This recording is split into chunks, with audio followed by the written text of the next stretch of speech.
हाँ ठीक, recording start है जी। कर का वितरण पर प्रभाव। हम सभी जानते हैं कि कर का प्रभाव वितरण पर बड़ा ही महत्वपूर्ण बढ़ता है और आय के वितरण की विषमता को दूर करने के लिए कर का प्रयोग किया जाता है। आय के वितरण की विषमता को हम लोग कैसे पहचानते हैं? लॉरेंज कर्व से पहचानते हैं। आय कर की वितरण की विषमता को हम लोग किससे पहचानते हैं? लॉरेंज कर्व से पहचानते हैं।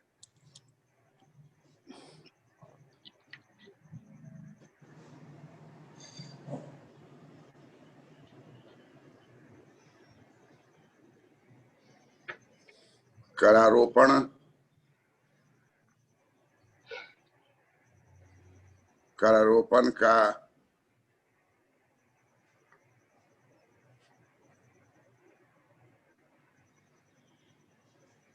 वितरण पर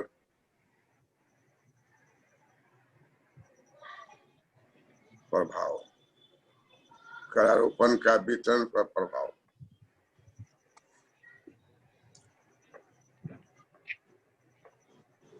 अब देखिए, ये जो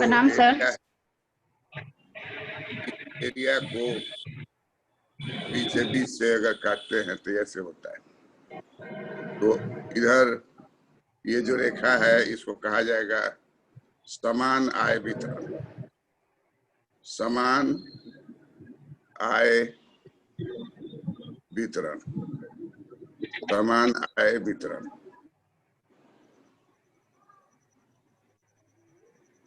अगर अर्थव्यवस्था ओ डैश पर है तो इसको कहा जाएगा समान आय वितरण। समान आय वितरण कहाँ होता है? समाजवाद में।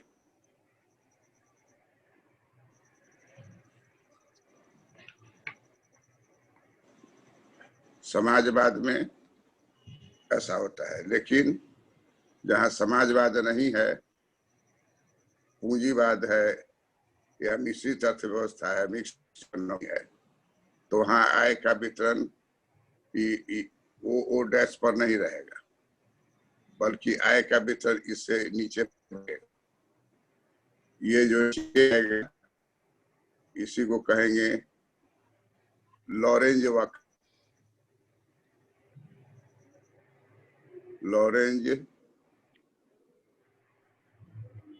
लॉरेंज वक्र। इस रेखा को कहेंगे वक्र। ओ डैश, ये लॉरेंज वक्र हो गया। तो लॉरेंज वक्र जो है आय के वितरण की विषमता को दर्शाता है। लॉरेंज वक्र किस चीज को दर्शाता है? आय के वितरण की विषमता को दर्शाता है। ये जनरली होता है पूंजीवाद में।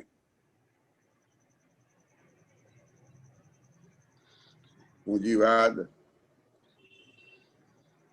या मिश्रित अर्थव्यवस्था।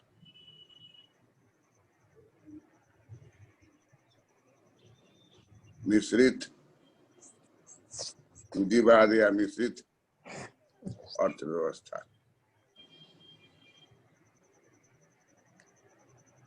प्रणाम सर। प्रणाम। मोतीलाल जी सर। कर का वितरण पर प्रभाव हम लोग देख रहे हैं। पहला जो स्क्वायर जो है वो बतलाता है ओ डैश लाइन जो है वो समान आय वितरण रेखा है। समान आय वितरण रेखा।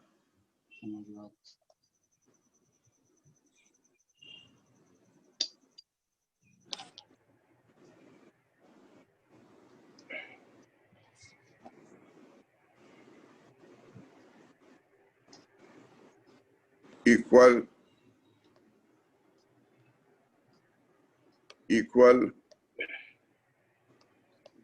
Income distribution. Equal income distribution. और ये जो है ये पूंजीवाद या मिश्रित अर्थव्यवस्था में है। तो इसको कहेंगे inequality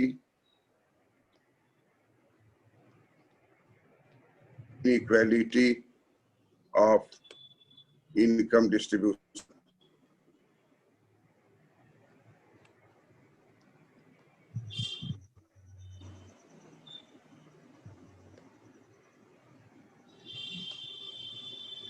inequality of income distribution, और इसको कहेंगे इक्वल इनकम डिस्ट्रीब्यूशन।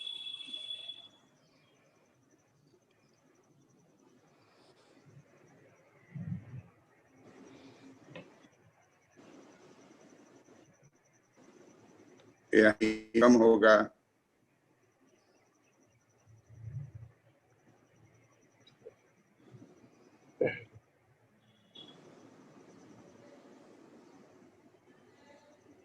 इधर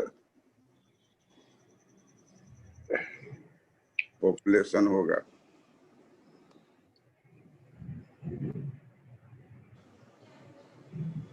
इधर इनकम होगा,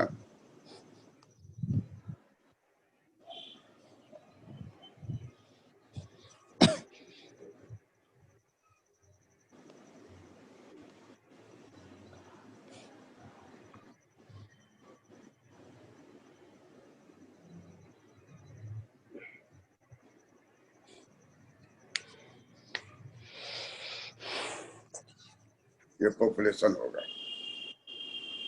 इनकम समाजवाद में आय का वितरण जो है, समान आय का वितरण होता है। पूंजीवाद या मिश्रित अर्थव्यवस्था में आय की विषमता होती है, आय के वितरण की विषमता होती है। और लॉरेंज कर्व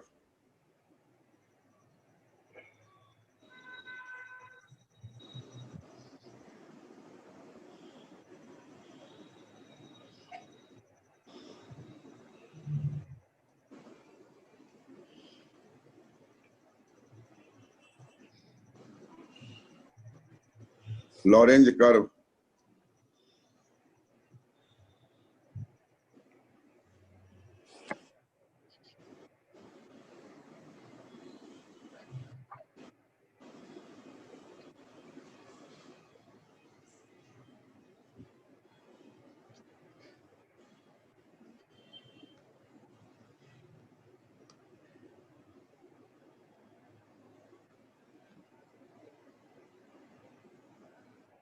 लॉरेंज कर्व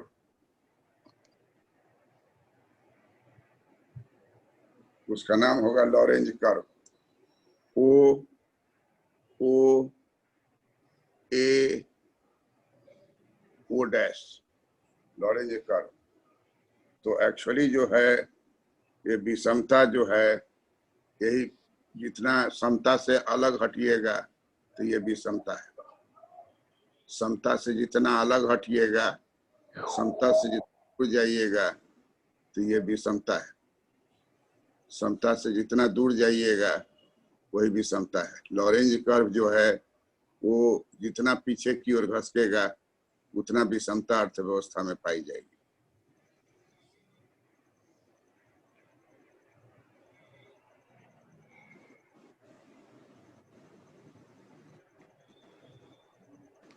तो लॉरेंज वक्र जो है, लॉरेंज कर्व के द्वारा हम आय के वितरण की विषमता को मापते हैं।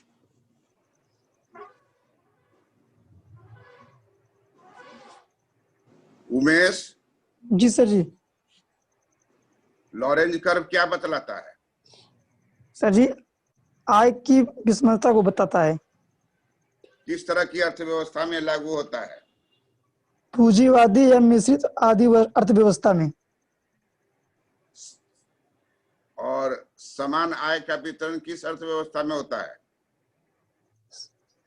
सर जी, समाजवादी अर्थव्यवस्था में। क्यों ऐसा होता है? सर जी, समान आय का जितना होता है उतना वितरण हो जाता है उसमें। आय का समान वितरण हो जाता है सर जी इसमें। क्यों हो जाता है, कैसे हो जाता है, तो जानना चाहिए। सर जी नहीं पता है। समाजवाद में देश के सभी साधनों पर सरकार का अधिकार होता है। कोई भी प्राइवेट आदमी का सामान नहीं होता है। प्राइवेट आदमी के नाम पर कोई प्रॉपर्टी नहीं होता है, प्राइवेट प्रॉपर्टी नहीं होता है। चीन में हर आदमी रोजगार प्राप्त करता है, क्योंकि हर आदमी जो है सरकार का आदमी है। हमारे यहाँ हर आदमी जो है अपना अकेला मालिक है, वो अपने मोहल्ला का राजा है, मकान उसका अपना है, प्रॉपर्टी अपना है। ये बात समाजवाद में नहीं होता है। समाजवाद और पूंजीवाद का सबसे महत्वपूर्ण अंतर है कि समाजवाद में सारी संपत्ति सरकार की होती है। किसी भी व्यक्ति को निजी संपत्ति रखने का अधिकार नहीं है। All property belong to the state, इसलिए वहां आय का वितरण समान होगा, जो भी होगा सभी के बीच में बट जाएगा। लेकिन पूंजीवाद में एक और अंबानी है, एक और जो है उमेश चंद्रा है। 75,000 करोड़ रुपए का विनियोग कर रहा है। 75,000 करोड़ का विनियोग कर रहा है, और भी इंसान है, एक आदमी है। तो पूंजीवाद में या मिश्रित अर्थव्यवस्था में व्यक्ति को संपत्ति रखने का अधिकार है। इसलिए हर व्यक्ति की योग्यता एक समान नहीं होती है। हर व्यक्ति में क्वालिटी एक बराबर नहीं होती। हर व्यक्ति का एनर्जी एक बराबर नहीं होता है। हर व्यक्ति का बाप दादा से संपत्ति एक समान नहीं प्राप्त होती है।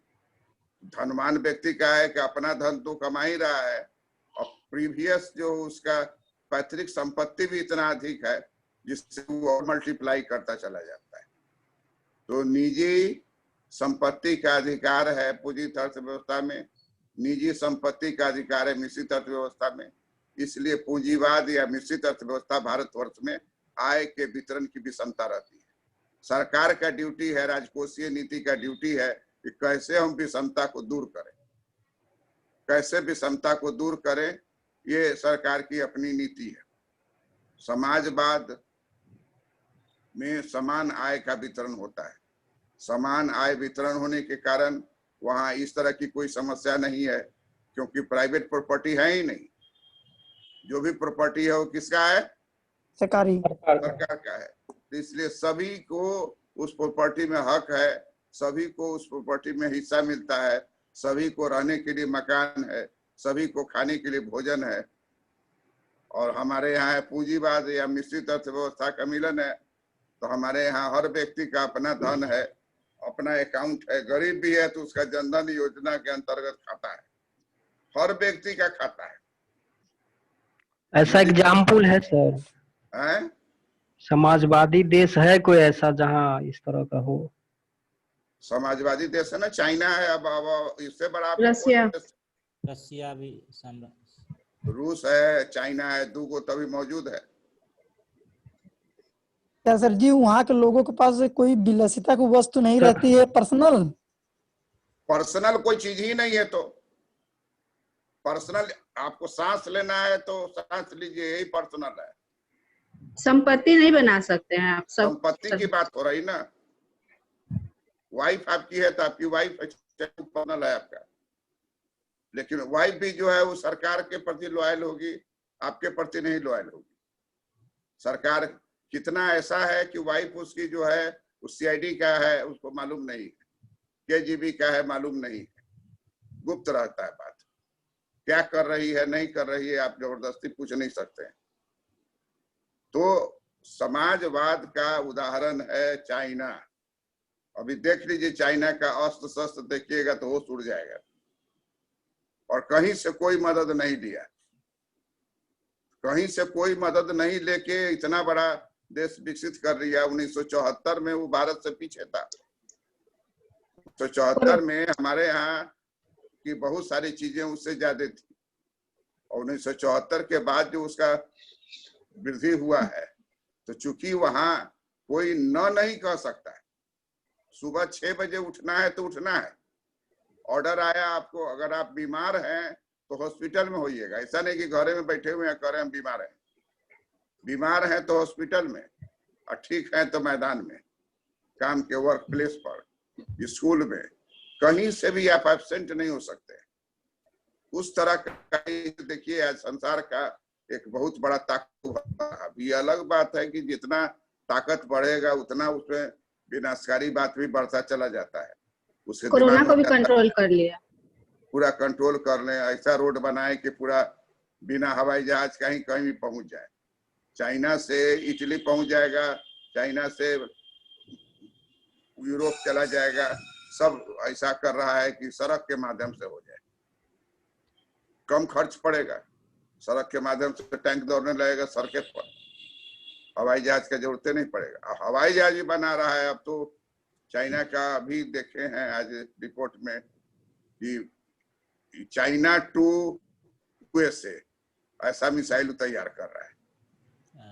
अब सोचिए कि चाइना से निशाना पे है, यूएसए ही है उसके निशाने पे ज्यादा अभी। भारत पर ही है। नेचुरली सबसे बड़ा देश है, उसी को परास्त करेगा। अब कैसे यूएसएसआर इतना विशालकाय देश था, समाजवादी देश, लेकिन घुटना टेक दिया है पूंजीवादी देश के सामने और उसका ब्रेकडाउन हो गया। 1917 में यूएसएसआर की स्थापना हुई और 1990 में वो समाप्त हो गया। और समाप्त हुआ तो एक नहीं बल्कि 15 कंट्री बना। उमेश चंद्रा, जी सर। 15 कंट्री कौन सा टूट के बना? यूएसएसआर। क्या सर जी? नाम बोलिए, सब बोलने का जरूरत नहीं है, दो चार को नाम बोलिए ना। एगो तो रूस हो गया, यूक्रेन हो गया, उज्बेकिस्तान हो गया। हम लोग के प्रधानमंत्री गए थे, ताशकंद हो गया। ये सब जो है, उज्बेकिस्तान, किर्गिस्तान, कजाकिस्तान सब। तुम बोलो तो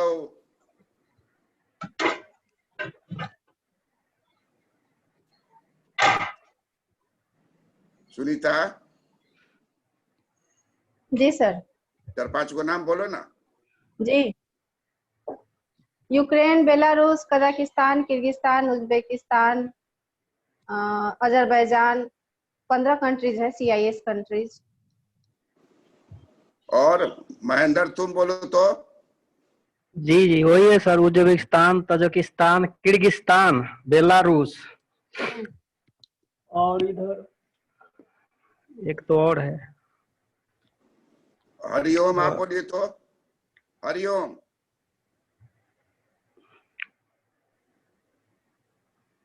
हरिओम। हरिओम आए कि नहीं भाई? हरि गोविंद चौहान। हाँ सर, प्रणाम सर। सर आए हैं सर, आवाज नहीं आ रही है सर। अब आवाज आ रही है? हरि गोविंद चौहान, आवाज आ रही है?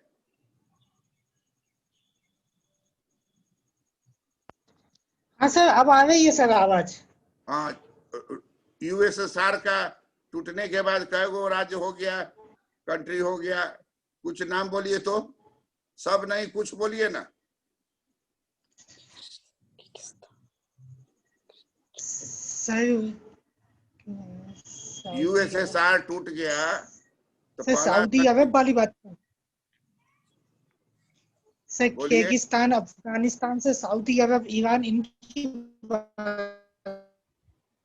अरे यूएसएसआर के सर बारे में आप। बोल रहे हैं। यूएसएसआर टूट गया, 15 देश बन गया। कौन कौन देश बना?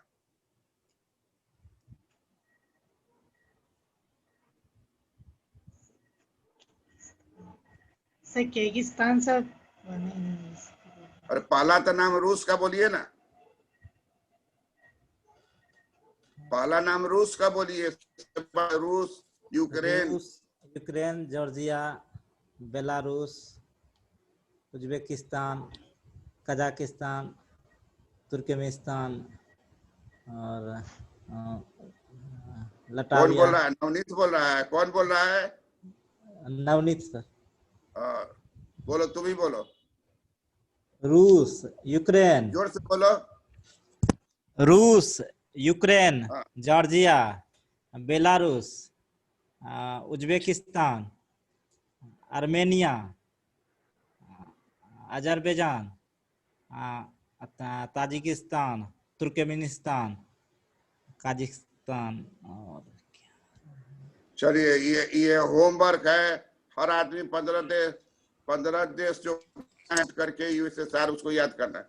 यूएसएसआर का फुल फॉर्म क्या होगा? उमेश चंद्र आप बोलिए तो। उमेश चंद्रा, जी सर। यूएसए का फुल फॉर्म बोलो।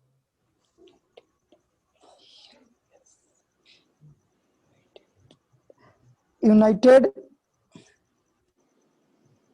यूनाइटेड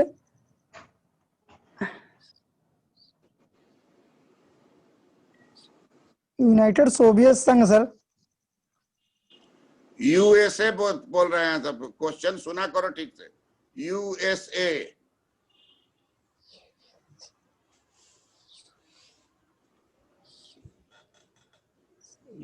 यूएसए का बोलना है सर। हाँ भाई, तो आप बोल रहे हैं तो United United state of America. United states of America, USA. अब बोलिए USSR. Union of Soviet socialist Republic. लिख लीजिए जिसको नहीं आता है। Union of Soviet socialist Republic, USSR, union of Soviet socialist Republic, union of Soviet socialist Republic.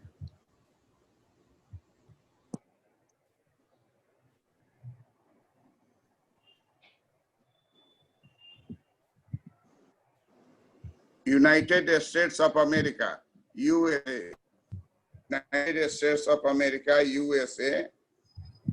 USSR जो कि 1917 में आरंभ हुआ और 1990 में समाप्त हो गया, ब्रेक डाउन हो गया।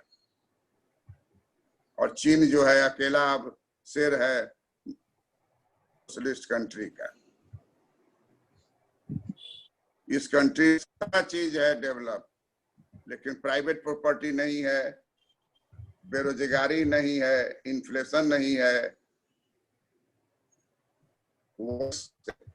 वर्क टू रूल है, कोई बट नहीं है, स्ट्राइक नहीं है, विरोध जताता है। लेकिन यहाँ ऐसा नहीं है कि हर बातें पर स्ट्राइक, रोड जाम है, ये है वो है।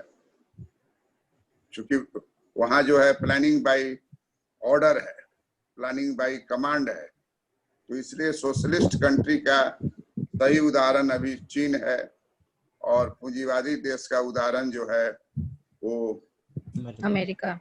अमेरिका है। America, United kingdom, Germany, France, Italy, Japan, जिसको G7 कहते हैं, G7। G8 होता है तो उसमें यूएसएसआर जो है वो हट गया है, लेकिन रूस को लिया जाता है। जी। तो कर का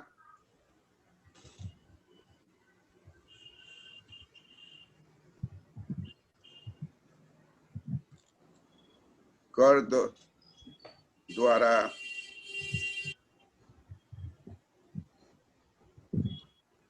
आय के वितरण की विषमता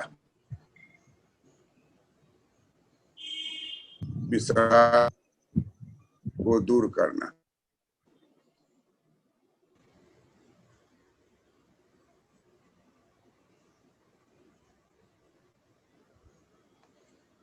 तो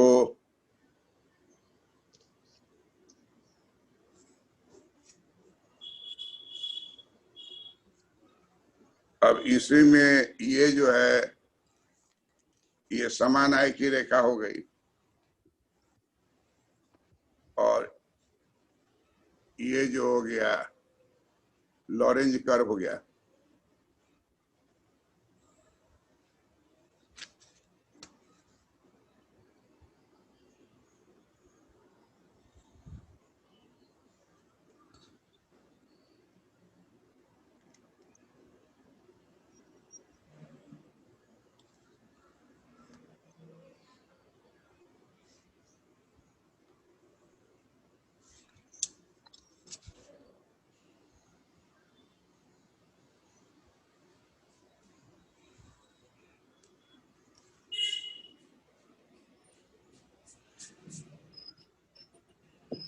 लॉरेंज वक्र हो गया।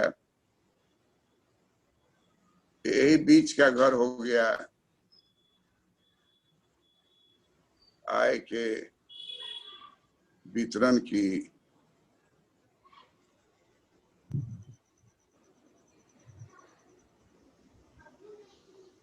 विषमता।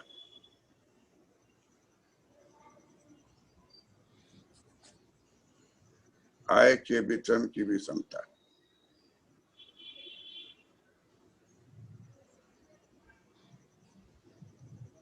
अब सरकार कहती है कि आय के वितरण की विषमता को दूर करने के लिए प्रगतिशील कर लगाया जाए। तो कर लगाएंगे तो अब ये कर्व हमारा ऊपर खसक जाएगा। कर लगाएंगे तो ऊपर खिसक गया। तो पहले का विषमता का दूरी ज्यादा था और अब विषमता की दूरी घट गई। कर लगने के बाद विषमता घट गई।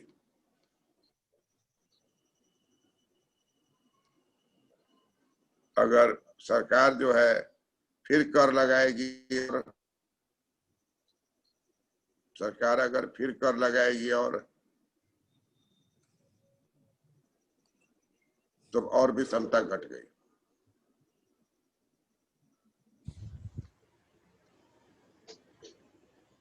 तो कहने का अर्थ होता है कि कर लगने से लॉरेंज कर्व बाईं ओर खिसकेगी।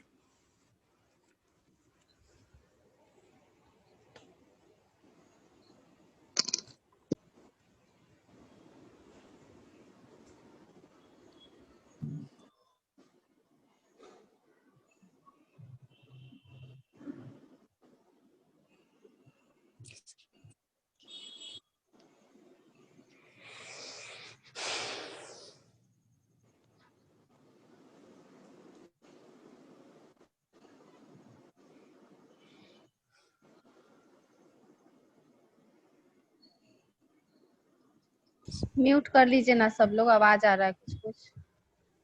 म्यूट कीजिए भाई। होमवर्क याद रखिए, 15 जो देश टूटा है उसको याद करके आना है। तो गूगल में देख लीजिए, गूगल में देख के उसको उतारिए। हम तो इंटरव्यू में कमीशन में यही पूछते हैं और उसी में उनका 80 पंजर ढीला हो जाता है। जो चीज आपको नहीं याद है उसको याद करना ही आपकी जिम्मेवारी है। 15 नाम एकदम जबान पर लाना है और गूगल से उसको उतारिए, उतार करके लिख के याद कीजिए।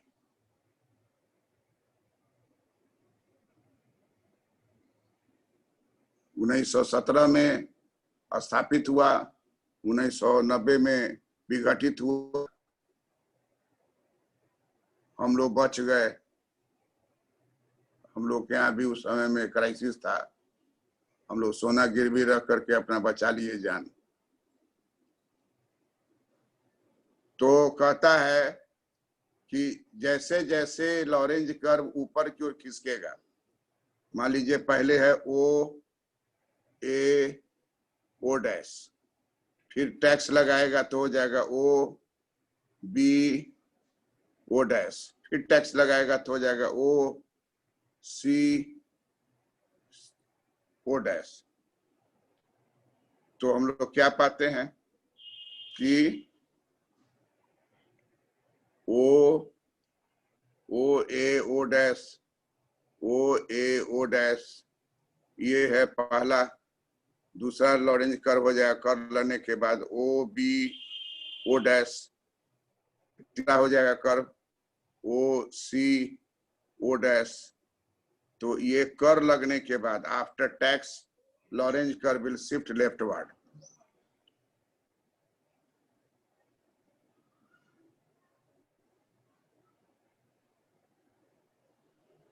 After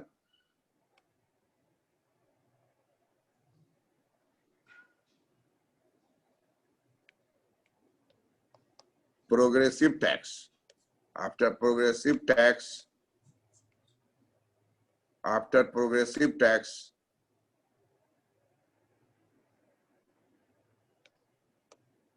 inequality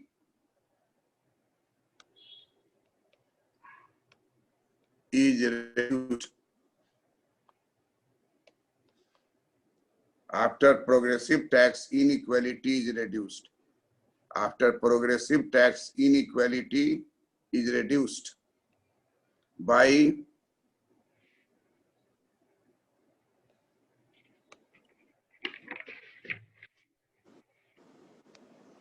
leftward shifting.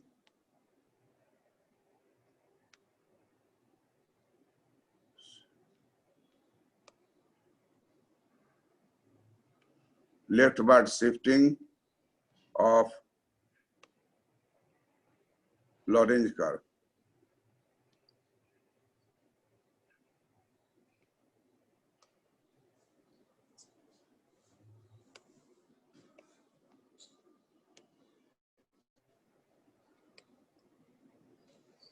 After progressive tax, inequality is reduced by leftward shifting of Lorentz curve. जैसे हम कर लगाते हैं तो लॉरेंज कर्व जो है बाईं ओर खिसकना शुरू होता है। लॉरेंज कर्व का जो दूरी है ओ ए ओ डैश वो विषमता को दर्शाती है।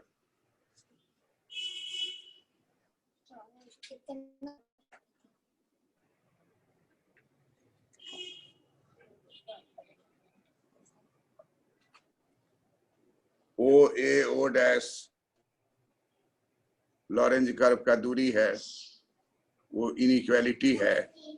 टैक्स लगाकर हम वो कर्व को बाईं खसका देंगे, बाएं खसकाएंगे तो ओ ए ओ डैश बदल कर हो जाएगा ओ बी ओ डैश। फिर टैक्स लगाएंगे अगले बजट में तो हो जाएगा ओ सी ओ डैश। लेकिन कुछ न कुछ विषमता रह जाएगा, क्योंकि हमारे यहाँ 100% प्रॉपर्टी सरकार ले लेगी ये नियम नहीं है। 30% टैक्स है, उसके बाद जो बचा हुआ आपका है आप अपना निजी खाता में रखिएगा, आपका अपना सेविंग होगा, उससे आप अपना जो करना होगा कीजिएगा, व्यक्तिगत उपयोग। तो ओ ए ओ डैश फर्स्ट स्टेज है, फर्स्ट स्टेज है ओ ए ओ डैश। टैक्स लगने का सेकेंड स्टेज आ जाएगा ओ बी ओ डैश, फिर थर्ड स्टेज आ जाएगा ओ सी ओ डैश। इस तरीके से जो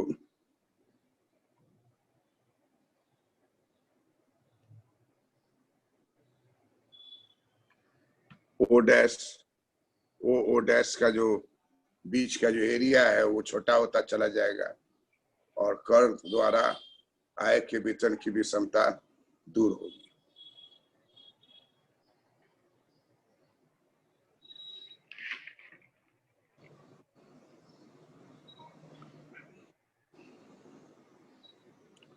दूसरा है कि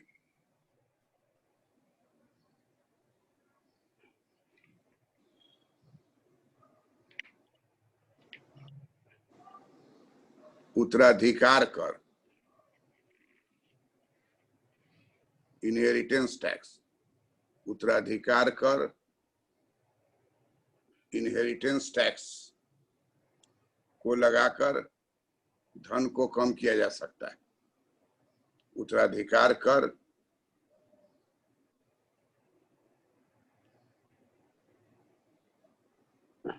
परिसंपत्ति कर,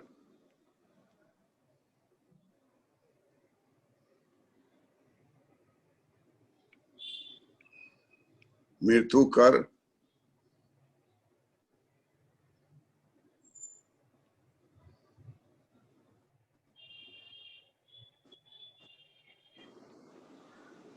उत्तराधिकार कर, परिसंपत्ति कर, मृत्यु कर के द्वारा आय की विषमता को क्या करते हैं? आय की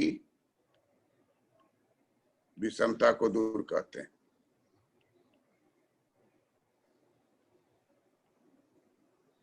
विषमता को दूर करते हैं।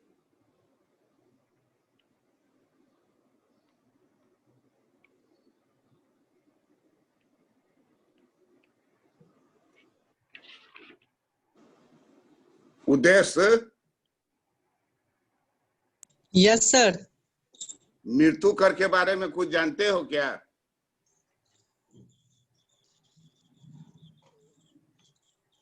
नहीं सर, ऐसे ही जानते हैं सर कि मृत्यु जलाने जाते हैं तो वहां पे टैक्स लगता है। जलाने जाते हो वहाँ?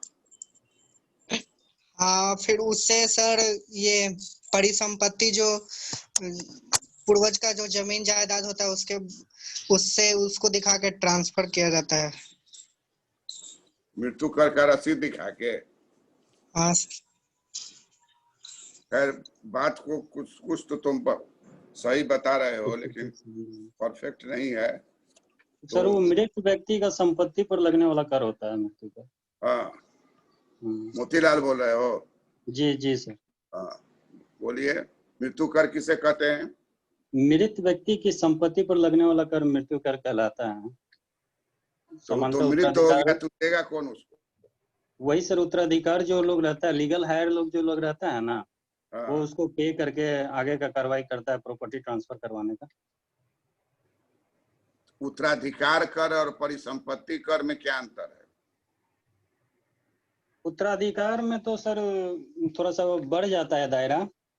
इसमें मतलब गार्जियन के तौर पे कोई भी हो सकता है जो अपना किसी को लीगल हायर बना ले, या कभी कभी ऑनरशिप में भी ट्रांसफर होता है। वहां पर भी अगर कोई चाहता है कि मेरा प्रॉपर्टी को आगे ये संभाले, उस तरह के केसेस में ये उत्तराधिकार कर लगता है।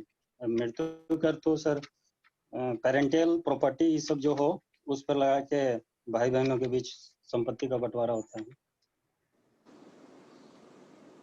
उमेश, तुम बताओ तो मृत्यु कर किसे कहते हैं? सर जी, मृतक व्यक्ति के इनकम पर लगने वाला टैक्स को ही मृत्यु टैक्स कहते हैं। और वो तो मर गया था, उसको ऊपर कर। अरे सर जी, जो व्यक्ति उसका उत्तराधिकार होगा, जो जब उसके जायदाद का उसके ऊपर वितरण किया जाएगा, उसको बांटा जाएगा, तो उस पर लगेगा टैक्स। मृत्यु कर किसको कहते हैं? सर जी, जो मरे हुए व्यक्ति का जो इनकम होती है उस पर सरकार टैक्स लगाती है, उसे मृत्यु टैक्स कहते हैं। हाँ, मतलब पेंशन उनसन या ग्रेचुइटी का पैसा बचा हुआ है कुछ भी। परिसंपत्ति कर किसे कहते हैं? परिसंपत्ति सर जी, जो बुजुर्ग, ये जो सर परिवार के दादा परदादा की जो जमीन जायदाद होती है सर, उस पर लगने वाला टैक्स को परिसंपत्ति टैक्स कहते हैं। अपना सोच करके बोल रहे हो ना? पढ़े नहीं हो इस चीज को? नहीं पढ़े सर। नहीं हो, सोच के बोल रहे हो? हाँ क्या? सर,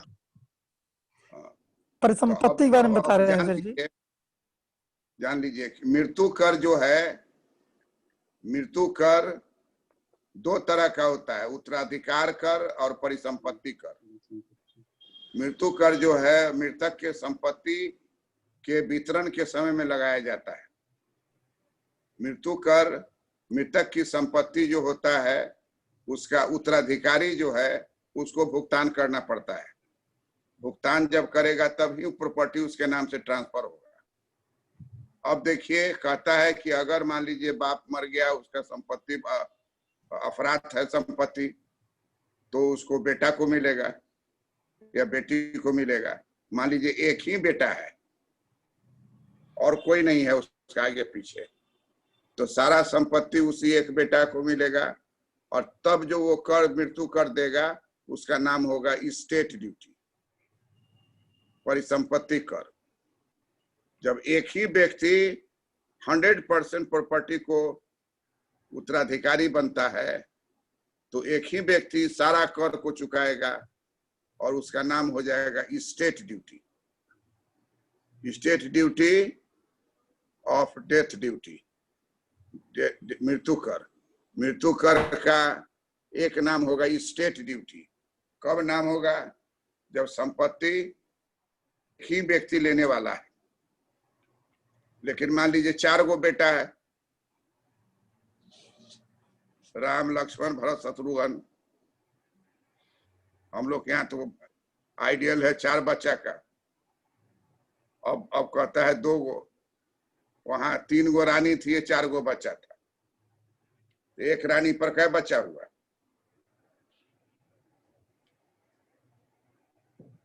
एक रानी पर एक ही बच्चा पड़ा ना, एक बच जाएगा। एगो बच जो जाएगा उसका 0.25 होगा। 0.25 का मतलब कि नो वैल्यू। 8 होगा तब 2 गो होगा, 4 होगा तो वाइफ 3 ही है, तो 3 वाइफ में 3 गो बच्चा बांट दीजिए और एक बच्चे का मैथमेटिकल वैल्यू हो जाएगा 1, तो 3 में बटेगा तो कितना हो जाएगा? डिसमल में हो जाएगा, और डिसमल भी जो 0.5 नहीं होगा, इसलिए उसको छोड़ा जा सकता है। राउंडिंग करने पर छोड़ देंगे तो एक ही बचेगा। तो बड़ा ही विरोधाभास है कि एक वाइफ पर एक बच्चा पड़ा। तो ये तो अभी यूएसएसआर का, ये चाइना का जो रेट था 1 चाइल्ड नॉर्म, हम लोग के यहाँ 1 चाइल्ड नॉर्म जो है रामचंद्र के पिता जो है उनके जमाने से चला आ रहा है, दशरथ के जमाने से। अगर उसका एनालिसिस कीजिए तो कहता है कि 1 चाइल्ड नॉर्म अगर होगा और पूंजीवादी अर्थव्यवस्था है तो वहां सारा संपत्ति एक ही व्यक्ति को जाएगा। लेकिन भारतवर्ष में ऐसा नहीं है। भारतवर्ष में 2 चाइल्ड नॉर्म है और वो कानूनी रूप से एक जबरदस्ती नहीं है, वो ऐच्छिक है, वॉलंटरी है। आप नहीं मानिए, आपको रिक्वेस्ट किया जा रहा है 2 चाइल्ड नॉर्म रखिए। हम 2, हमारे 2 पिछले 70 बरस से चल रहा है। बीच में थोड़ा गड़बड़ हुआ था लेकिन फिर वापस लौट के आ गया। चीन में भी 1 चाइल्ड नॉर्म को बदल के 2 चिल्ड्रन नॉर्म कर दिया है, क्योंकि वो देखा है कि 1 चाइल्ड नॉर्म करने से वो उसका जनसंख्या भारत से कम हो जाएगा। तो चाहता है कि हम अपना वर्चस्व जनसंख्या में बनाए रखें, तो 1 से 2 कर दिया। बहुत कम का गैप है, 3 पॉइंट है हम लोगों का, उसका हम लोगों का 3 पॉइंट कुछ है, उसका 4 पॉइंट कुछ। तो इसलिए कहता है कि स्टेट ड्यूटी का मतलब हुआ, स्टेट ड्यूटी का क्या मतलब हुआ? स्टेट ड्यूटी का मतलब हुआ कि मृतक की संपत्ति जो है वो सरकार ले लेगी 100%। अगर कोई नहीं है तो क्या ले लेगी? सरकार ले लेगी। अगर एक उत्तराधिकारी है तो वही उत्तराधिकारी पेमेंट करेगा, तो उसको कहा जाएगा स्टेट ड्यूटी। लेकिन मान लीजिए 4 उत्तराधिकारी है तो चारों अपना अपना हिस्सा पेमेंट करेगा और अपना अपना हिस्सा प्रॉपर्टी का लेगा, तो इसका नाम हो जाएगा उत्तराधिकार कर। तो मृत्यु कर का 2 नाम है, उत्तराधिकार कर और परिसंपत्ति कर। उत्तराधिकार कर मृत्यु कर का वह व्यवस्था है जब एक से अधिक उत्तराधिकारी संपत्ति प्राप्त करते हैं, सब अपने अपने हिस्से का कर देते हैं, तो उसको कहा जाता है उत्तराधिकार कर। लेकिन अगर एक ही उत्तराधिकारी है तो मृतक के सारे संपत्ति को एक ही उत्तराधिकारी देगा और वो जो पेमेंट करेगा उसका नाम हो जाएगा state duty. It means state duty and inheritance tax, these are the 2 forms of death duty. Death duty has 2 forms, form number 1 state duty, जब केवल एक ही टैक्स पेयर है, एक ही उत्तराधिकारी है, एक ही टैक्स पेयर है, तो उसको कहा जाएगा स्टेट ड्यूटी। जब एक से अधिक उत्तराधिकारी है तो सब अपने अपने हिस्से का टैक्स पेमेंट करेगा, डेथ ड्यूटी पेमेंट करेगा, और उसका नाम होगा इनहेरिटेंस टैक्स। क्लियर है? अब उमेश चंद्रा क्लियर है कि नहीं आपको? हाँ सर जी क्लियर है। थोड़ा परिसंपत्ति वाला बता दीजिए। परिसंपत्ति वाला मतलब एक ही उत्तराधिकारी। आप क्या भाई? आप दो कितने भाई। भाई हैं? 2 भाई। अब बहन? 2 लोग। तो आपका हिस्सा 4 भाग में बटेगा। आपको परिसंपत्ति का भूल जाइए, आपको उत्तराधिकारी कर देना पड़ेगा, है ना? ये फेर में नहीं रहिए कि बहन को ना देंगे तो बहन ही छोड़ेगा नहीं, सब कानून जान रहा है। तो 4 है तो आपको ध्यान देना है उत्तराधिकार कर पर। परिसंपत्ति कर तब जब होता जब आप अकेले एक लल्ला मुन्ना होते जी, लेकिन अकेले तो आप है नहीं। जी नहीं। अकेला जो होगा वही सोचेगा स्टेट ड्यूटी के बारे में। आपको किस चीज के बारे में सोचना है? उत्तराधिकार कर। उत्तराधिकार कर। क्लियर हो गया स्टेट ड्यूटी? जी सर जी। जी सर। तो अब हम लोग जान गए कि टैक्स लगा करके उत्तराधिकारी के प्रॉपर्टी लेंगे तो एक अर्थशास्त्र है, इनको कहा जाता है रिगनानो।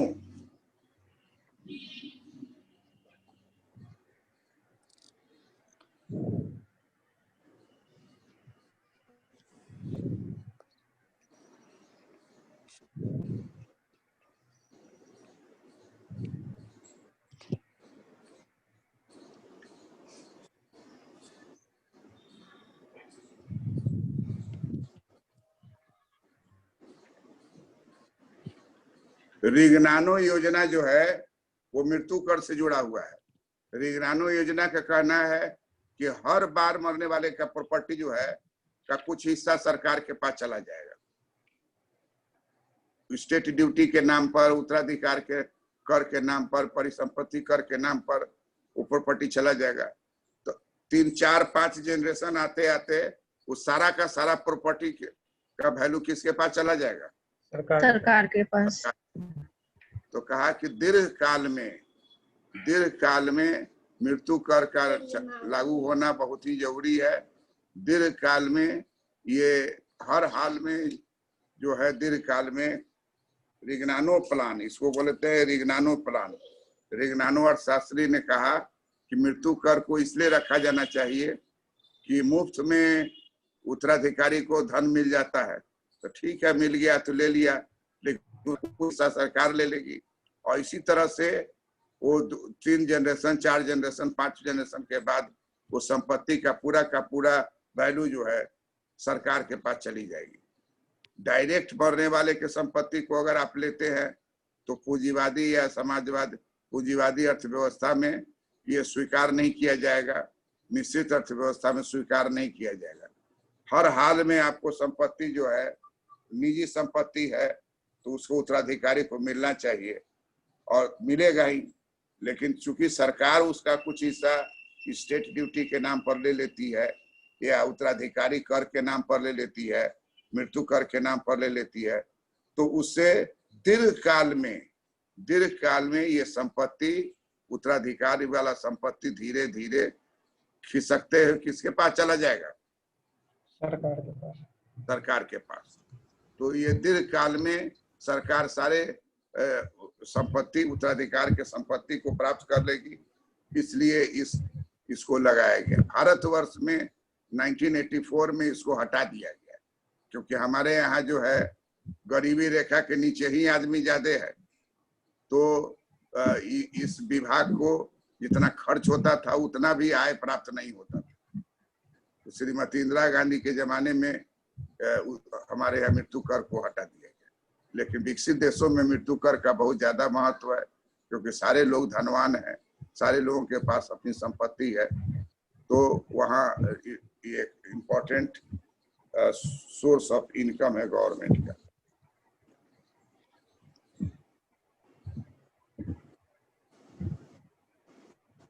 तो उत्तराधिकारी संपत्ति कर, मृत्यु कर के द्वारा विषमता को दूर करते हैं।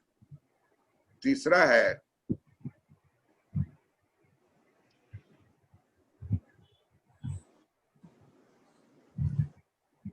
कि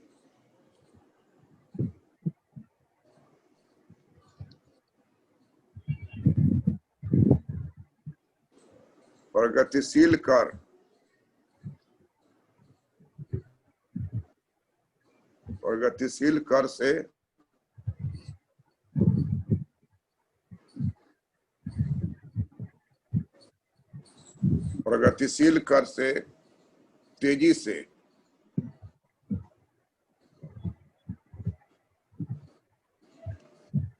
से आय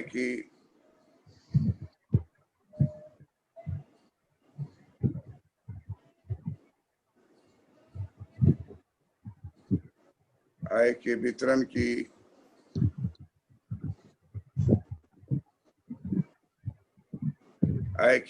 की विषमता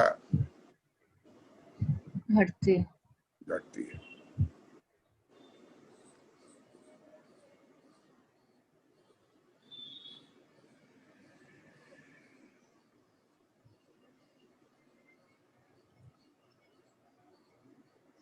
नंबर 4 में कहता है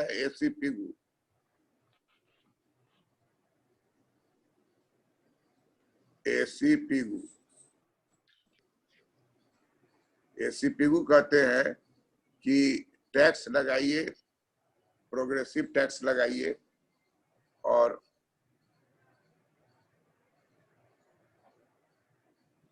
लॉपिंग ऑफ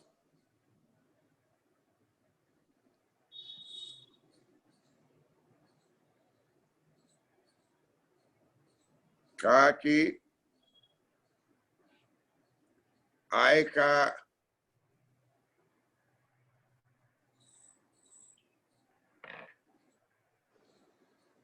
हर आदमी का अपना अपना आय है, तो प्रगतिशील कर लगाइए, लेकिन साथ साथ ये भी ध्यान रखिए कि जो आय वाला है उसको, तो एसीपीगू कहते हैं कि एक लकीर खींचिए, ये गरीबी रेखा की लकीर है, इसके नीचे को कर मत लगाइए, और दूसरा लकीर खींचिए, वो है अमीरी रेखा का।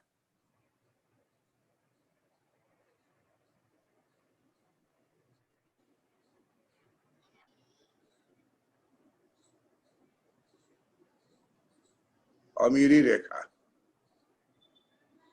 आपको गरीबी रेखा। कहा कि अमीरी रेखा के ऊपर में किसी भी तरह का कोई हमदर्दी नहीं करना, इसको छपट लेना है।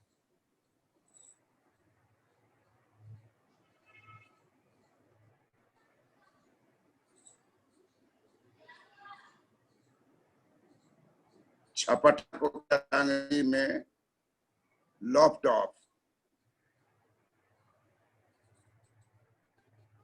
छपटना को क्या कहा जाता है?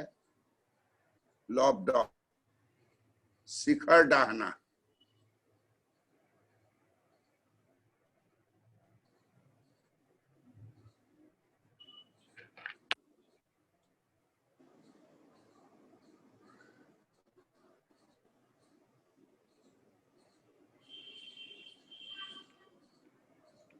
शिखर ढाना, शिखर ढाना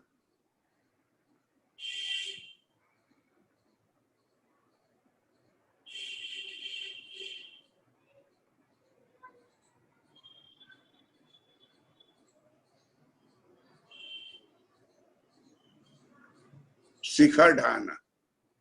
कहा कि कोई मरम्मत नहीं करना है, जो अमीरी रेखा के ऊपर का पूरा उसका संपत्ति जो है वो सरकार ले ले।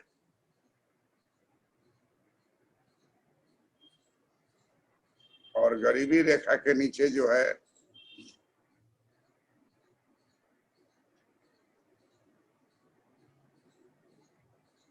उसको कोई टैक्स नहीं ले।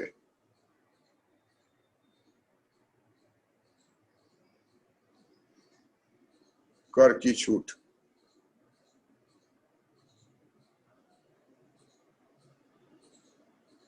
हम लोग जो भी बात कर रहे हैं वो सैद्धांतिक रूप से बात कर रहे हैं।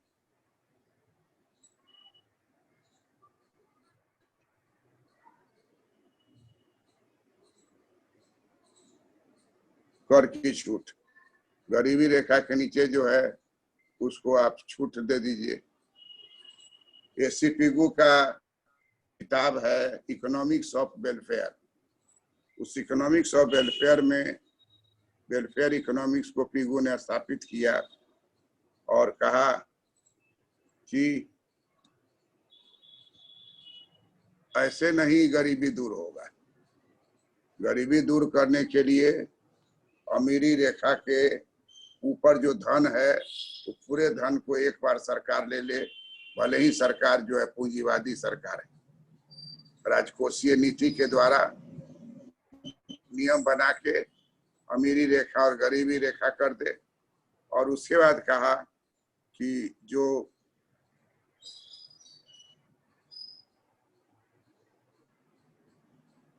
यहाँ से जो लिया वो प्रगतिशील होगा।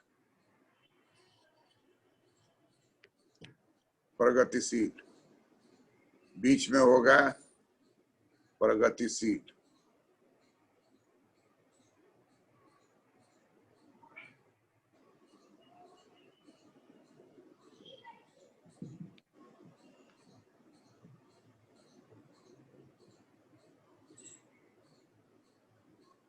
प्रगतिशील रेखा, प्रगतिशील रेखा पर बढ़ता चला जा रहा है।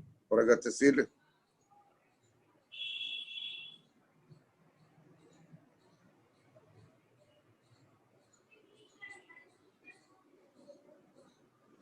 प्रगतिशील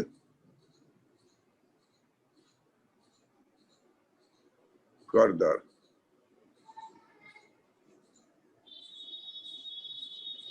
तो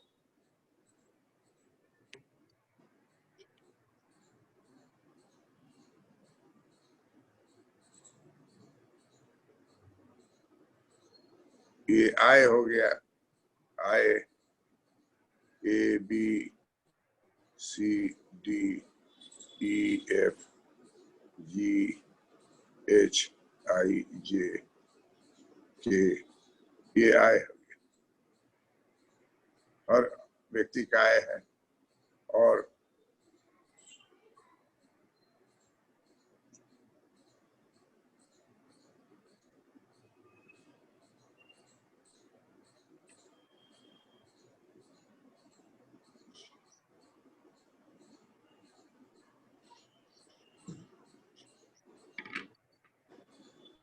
हो गया आपको करदाता है।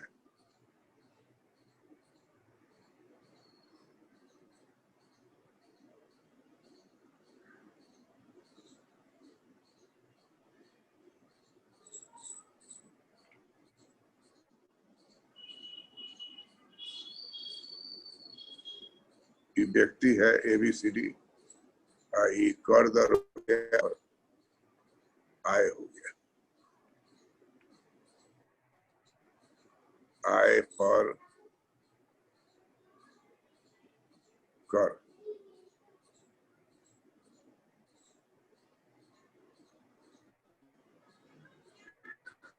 आय पर कर दर। तो एसी पिगू का कहना है कि शिखर ढा दिए, शिखर ढाना, आय के शिखर को ढा दीजिए। एक बार ढा दीजिएगा तो फिर चैन से सरकार जो है चला पाएगी, क्योंकि वो शिखर जो है कभी अपने आप ढहने वाला नहीं है। तो राजकोषीय नीति लगाकर शिखर को ढा दीजिए, प्रगतिशील कर लगाइए और एक गरीबी रेखा एक अमीरी रेखा के को खींच दीजिए, गरीबी रेखा के नीचे वाले को कर की छूट दे दीजिए। अभी मुफ्त में अनाज कितना करोड़ आदमी को मिल रहा है?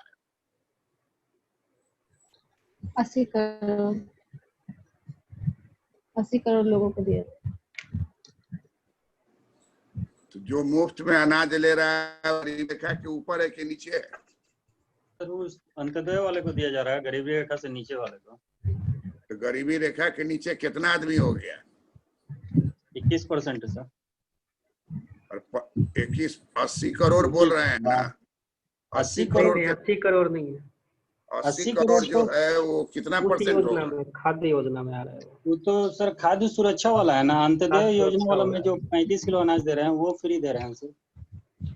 अभी फ्री तो नहीं, हम करें कितना नहीं, आदमी को अनाज फ्री मिल रहा है? प्राइम मिनिस्टर जो भाषण दिए उसमें कितने करोड़ आदमी का नाम बोले? ये सर अभी का 80 करोड़ तो कोरोना बोले हैं इफेक्ट में सर 80 करोड़ बोले हैं कि नहीं बोले हैं? हाँ, इसमें 80 करोड़ लोग हैं। अरे इसमें उसमें छोड़िए ना भाई, इसमें उसमें का क्या बात है? 80 करोड़ आदमी को अनाज दिया जा रहा है, अगर कैश दिया जा रहा है, अनाज दिया जा रहा है, तो ये क्लियर हो गया कि 135 करोड़ में 80 करोड़ व्यक्ति जो है गरीब है, गरीबी रेखा के नीचे है, गरीबी रेखा पर लटक रहा है, गरीबी रेखा पर ही चढ़ा हुआ है, लेकिन है गरीबे वो। मोतीलाल जी सर। आप अनाज लिए हैं? नहीं सर। अच्छा, सुनीता जी सर। अनाज लियो सरकार से? नहीं सर। नहीं, हम नहीं लिए, 3 आदमी तो हो गए। उमेश चंद्रा, जी सर। आप अनाज लिए हैं? फ्री अनाज जो सरकार दे रही है? जी सर। कितना लिए हो? अरे 1 यूनिट पर 5 किलो गेहूं। तुम लिए हो? हाँ सर। अच्छा 25 किलो लिए थे। अच्छा, उसके बाद उद्देश्य नहीं सर। तुम नहीं लिए हो? महेंद्र? नहीं सर, हम तो यहाँ है, यहाँ तो हम नहीं लेते हैं। अरे यहाँ पर तो ऑल इंडिया कह रहा है, कहीं भी आप रहिए हम दे देंगे आपको। नहीं, हम लोगों को नहीं मिलता है। नहीं, आप लेते नहीं है कि नहीं मिलता ही नहीं है, नहीं मिलता नहीं है हम लोगों को। उसकी वजह नहीं है? नहीं सर, नहीं मिलती है हम लोगों को। मतलब कि आप गरीब नहीं हैं। तो देखिए, बीच में एक व्यक्ति है जो कि कहा कि हम लेते हैं और लोग काम नहीं जानते हैं। हरि गोविंद, आप लेते हैं?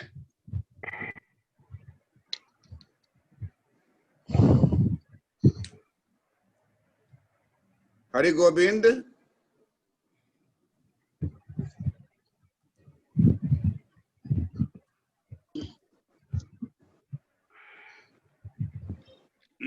तो एसीपी को कहते हैं कि अगर आप अर्थव्यवस्था में गरीबी को दूर करना चाहते हैं तो लॉफ्ट ऑफ टेक्निक को अपनाइए। लॉफ्ट ऑफ या लॉपिंग ऑफ टेक्निक का मतलब हुआ आय के शिखर को राजकोषीय नीति के द्वारा कानून बना के उसको ढा दीजिए।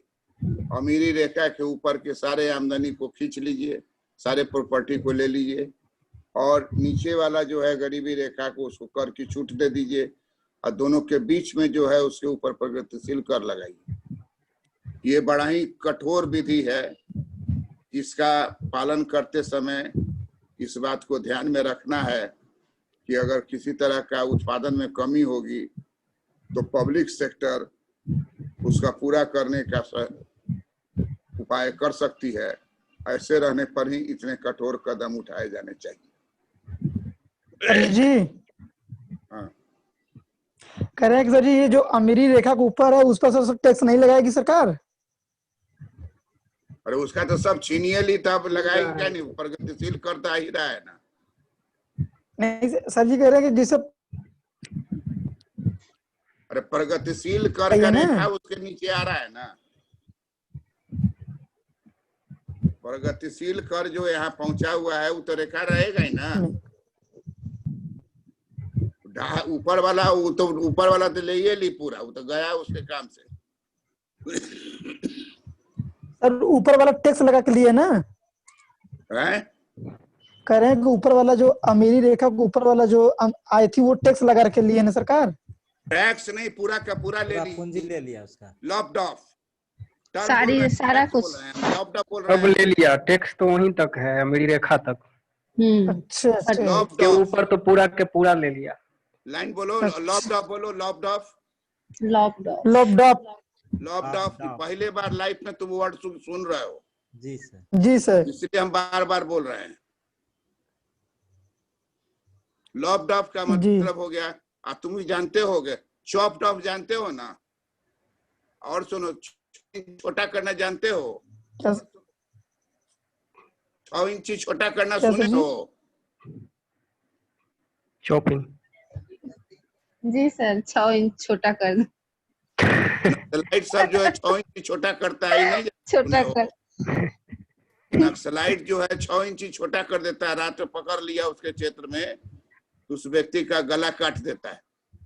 गला काटने को 6 इंची छोटा करना करता है।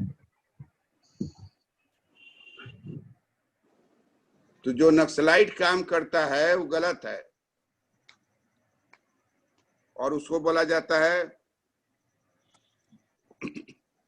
गलत। लेकिन सरकार जो है आय की ऊंचाई को ढा देगी, ऊपर से ही काट लेगी, उसको बोलेंगे लॉप्ड ऑफ। और टैक्स तो उसके ऊपर लगेगा ही, उसके ऊपर में प्रगतिशील कर तो सीढ़ी चढ़ते हुए आइए रहा है, उसके पास पहुंचेगा फ्लैट हो जाएगा, तो ऊपर आए नहीं। समझे कि नहीं समझे? हाँ सर समझ गए। तो इस तरीके से चौथा पॉइंट हो गया 82 का।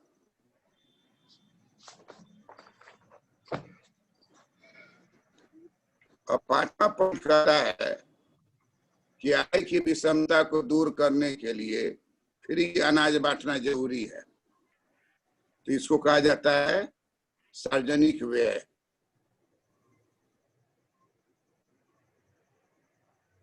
जो करना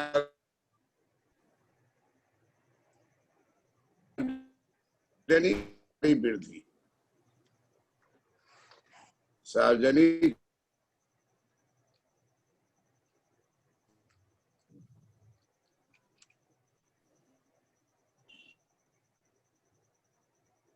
और वही हो गया फ्री।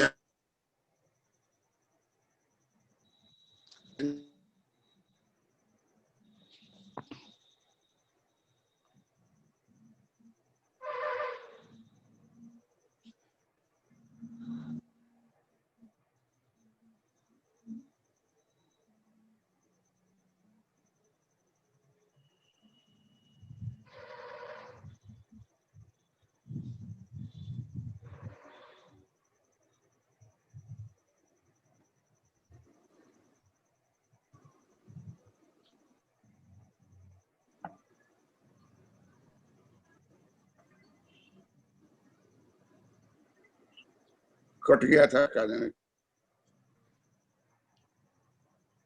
जी सर, थोड़ा कट गया।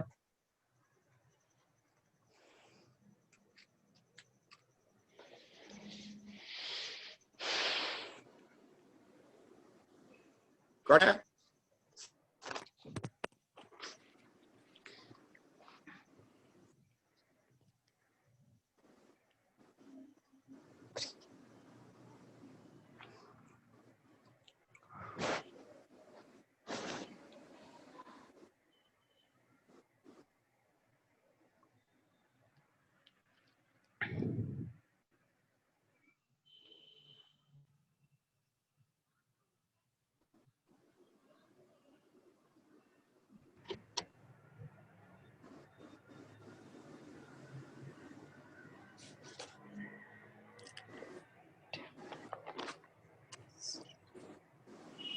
सार्वजनिक व्यय में वृद्धि किया जाए।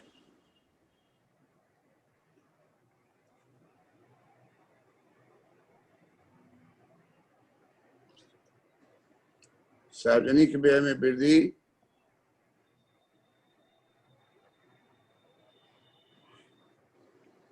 किया जाए, सार्वजनिक व्यय में वृद्धि किया जाए। अब जो वृद्धि किया जाएगा सार्वजनिक व्यय में, तो फ्री भोजन, फ्री अनाज,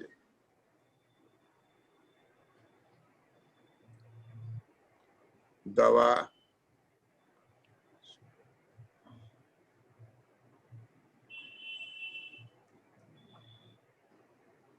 शिक्षा,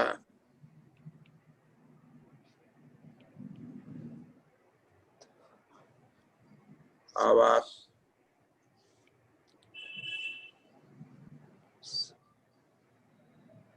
वस्त्र,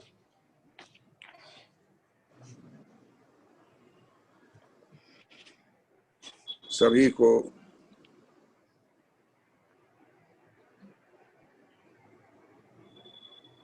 मिला दिया जाए।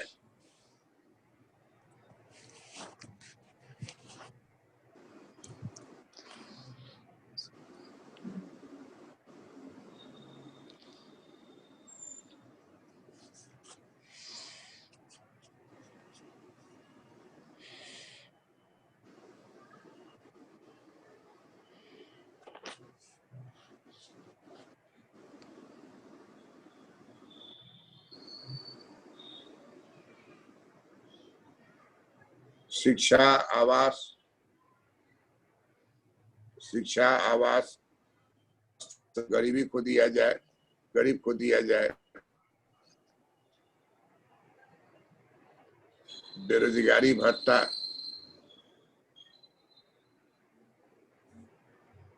बेरोजगारी भत्ता,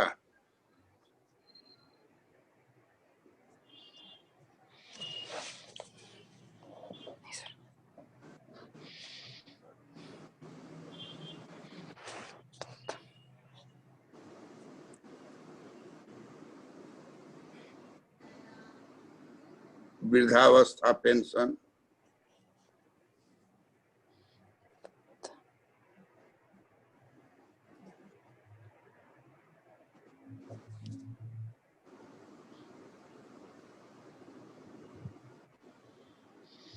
ये सब चीज जो है सरकार अगर देती है तो सेवा के रूप में वो प्राप्त होगा।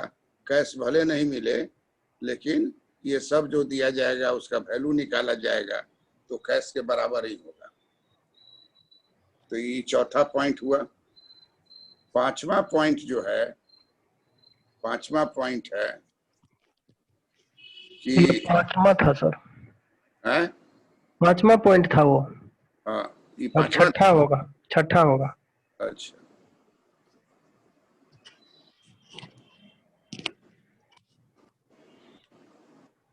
ये पांचवा हो गया।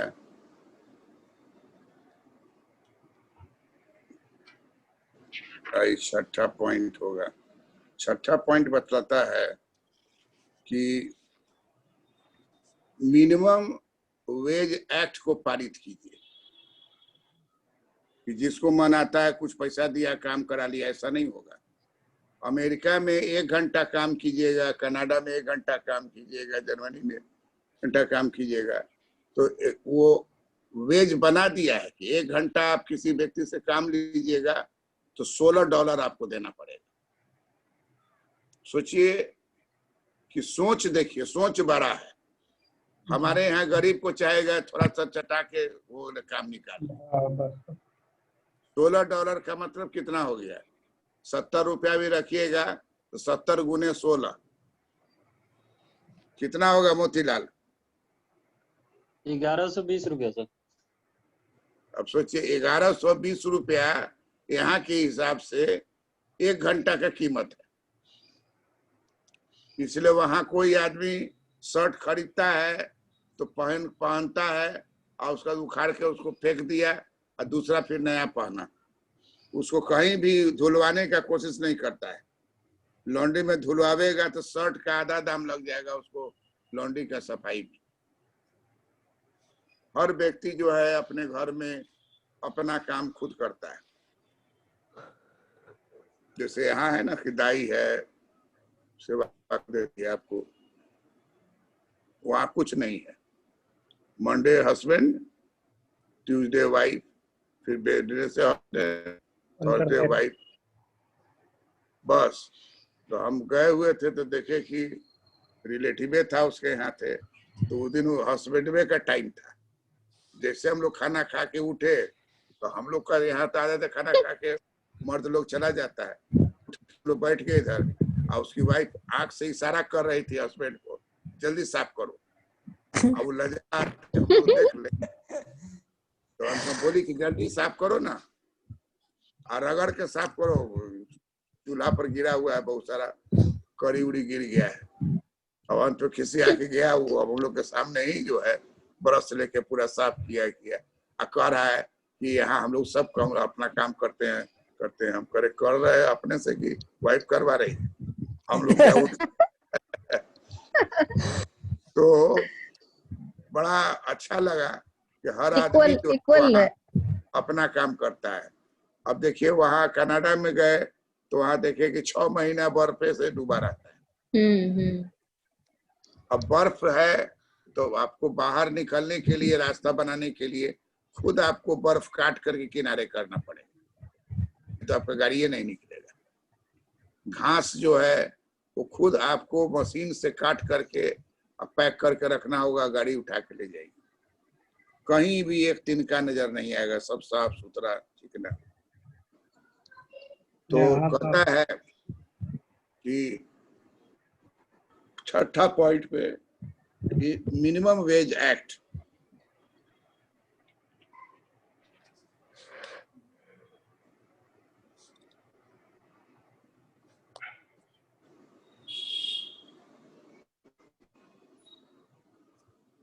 मिनिमम वेज एक्ट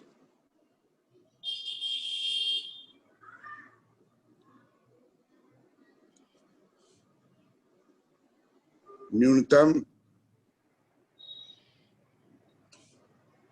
मजदूरी, न्यूनतम मजदूरी कानून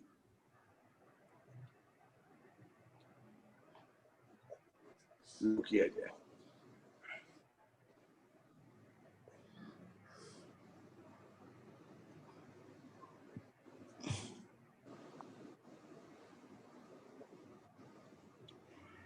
तो कानून बना के न्यूनतम मजदूरी कर दीजिए।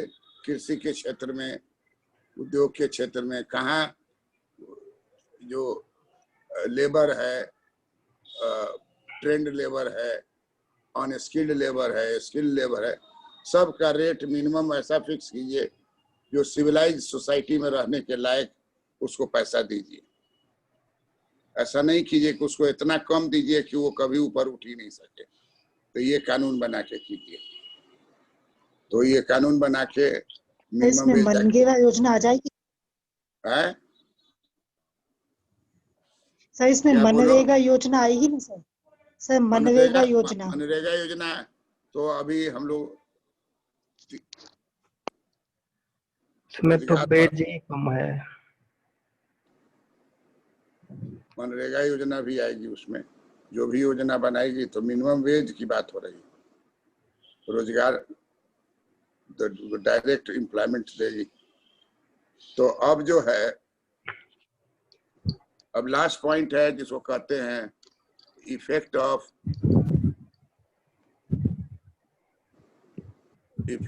Tax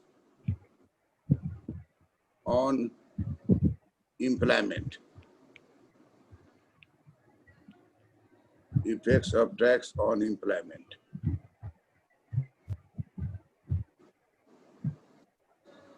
Effect of tax on employment.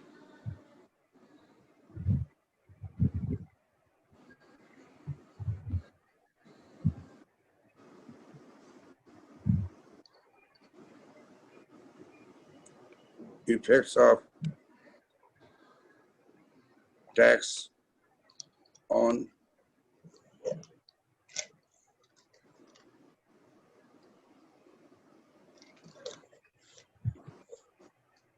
Effect of tax on employment.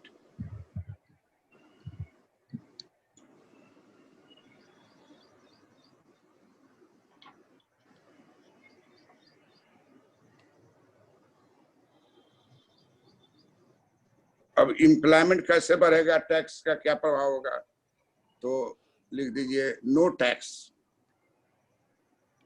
No tax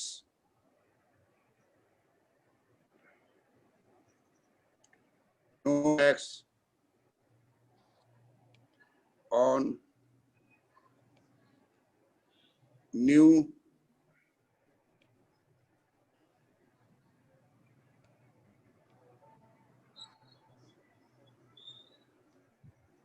no tax on new enterprise. आजकल इसका नाम क्या बोलते हैं, स्टार्टअप। क्या बोलते हैं, न्यू स्टार्टअप। Startup enterprise.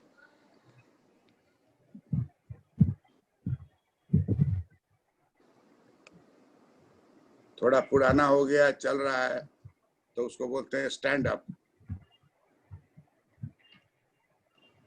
ये सब विकसित देश का टर्म सब है।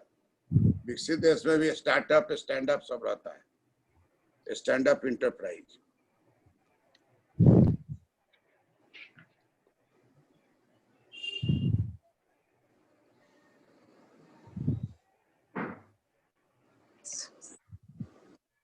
Tax on new enterprise, startup enterprise, stand-up enterprise to promote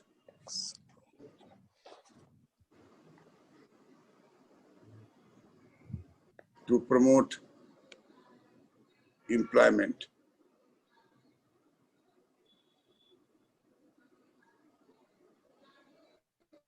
To promote employment in the country.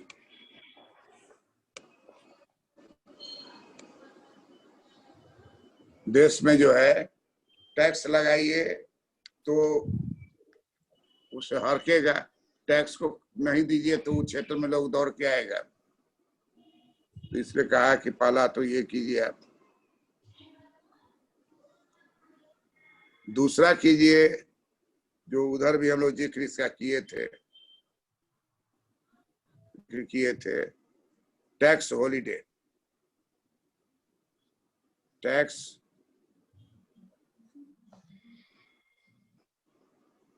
Holidays, tax holidays है अब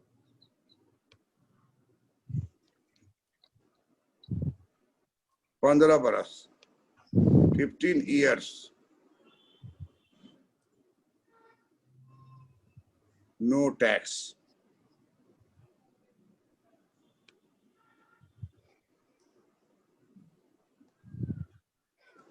Selected enterprise.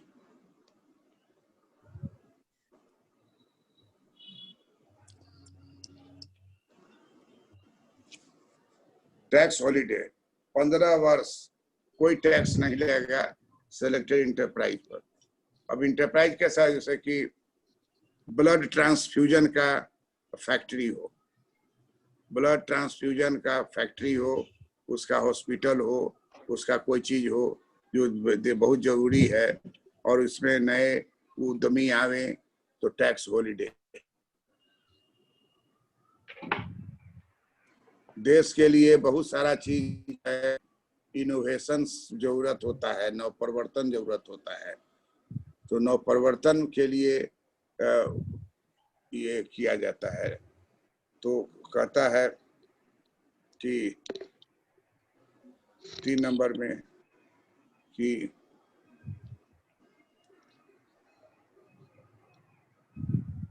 Tax relief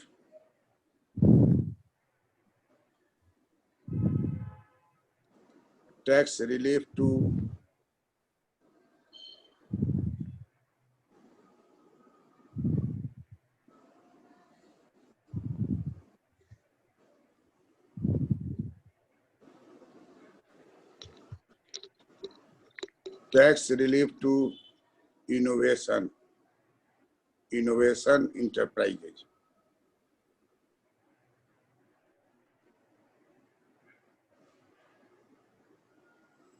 tax innovation, tax relief to innovation enterprises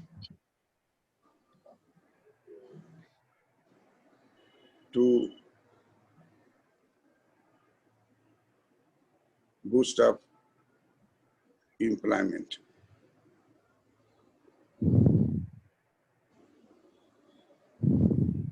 To boost up employment. और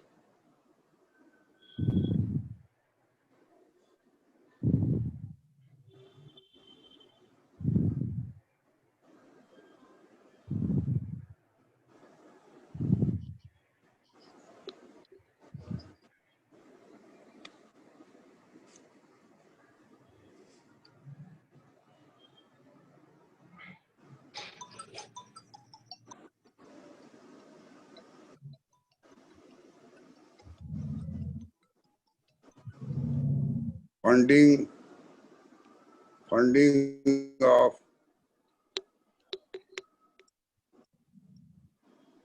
funding to implement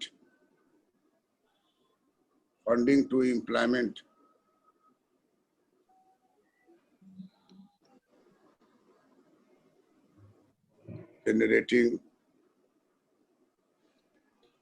program.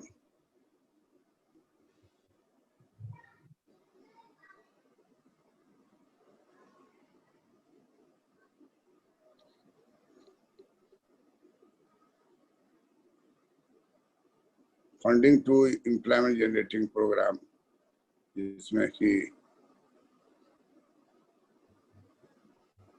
M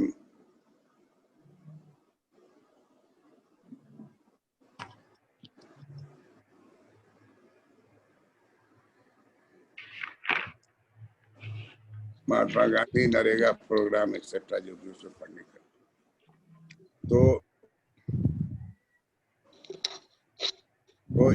इस सब के द्वारा हम लोग रोजगार को बढ़ाने का कार्यक्रम करेंगे। सरकार जो है रोजगार बढ़ाने के लिए जो भी टैक्स में कमी करना हो, छूट देना हो, रिलीफ देना हो, ये सब करेंगे। तो इस प्रकार हम लोग अब निष्कर्ष हो रहे हैं कि टैक्स से पहले जो पढ़े थे कि उत्पादन पर प्रभाव पड़ता है, दूसरा पढ़े वितरण पर प्रभाव पड़ता है, तीसरा पढ़े रोजगार पर प्रभाव पड़ता है, और रोजगार को हटाएंगे तो गरीबी दूर होगी। तो गरीबी दूर करने में भी टैक्स का बहुत बड़ा रिलीफ है कि धनवान पर कर लगा के गरीब के ऊपर में खर्च करती है, डाइवर्सन, टैक्स डाइवर्सन करती है। तो इस तरीके से ये दूर होगा। आपका होमवर्क हो गया कि यूएसएसआर का जो 15 नाम है, उमेश चंद्रा गूगल से निकाल के उसको सुनाना है कल, आज नहीं कल। That's all, end of the session. प्रणाम सर। प्रणाम सर। खुश रहिए।